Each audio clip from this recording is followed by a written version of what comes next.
Coming up in today's programme, after the success of Aung San Suu Kyi's opposition party, China calls for the lifting of sanctions against Myanmar. Shanghai authorities push for better air quality, and rebels in Mali have declared a ceasefire. In business, what are the implications? Maybe in store.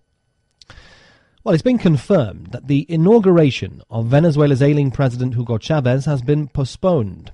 Vice President Nicolas Maduro had already stated that the swearing-in, originally scheduled for Thursday, was likely to be delayed, given that Chavez was in Cuba following his latest cancer surgery. Maduro insisted that Chavez would remain president despite challenges from opposition groups. Y al pueblo de Venezuela.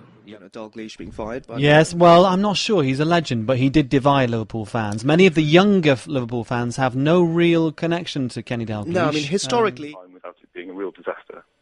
Well, some say the fine-tuning of monetary policy, that's including cutting interest rates and reserve requirements ratio, it's a little, maybe too little, too late, and some even say it won't really work. What do you think?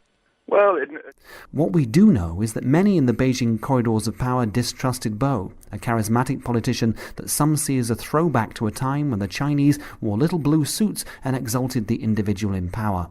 That's all old hat now. Chinese leaders serve a decade at the top and then retire to the cottage outside the city. No one is allowed to get too big for their boots. Hello and welcome to another Spotlight with me, Peter Smith.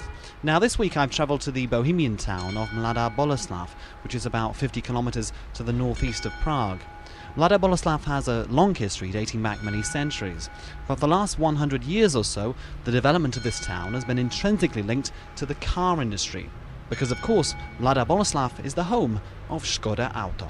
On Friday. He sounds a bit of a character. I hope they have a better tagline this time. Do you know what the tagline for Clash of the Titans was? Oh, you'll have to tell us. Titans will clash. Yeah, yeah.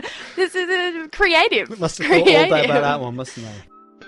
That was Monkey Business there with Kiss Me on My Ego. This has been Alternativa here on Radio Prague with me, Peter Smith. And I'll leave you this month with the very first winner of the Czech version of Pop Idol in 2004, with her hit Voda Živá from her debut album Lots of Angels, one of the first Czech singers to take on the old guard and break through. Until next month, her name is Aneta Langerová. Když končí se den. A fresh perspective on the important developments in China, plus a unique eye on the ever-changing, fast-moving global community. This is the Beijing Hour, your very own window on China and the world. Meanwhile, in a poll on Siner.com, 67% of more than 1,000 participants supported the revised traffic rules. Well, I'll be going for a bike ride this week to check them out myself. Anyway, we'll leave China now, off to the US, and the United States President Barack Obama has signed into law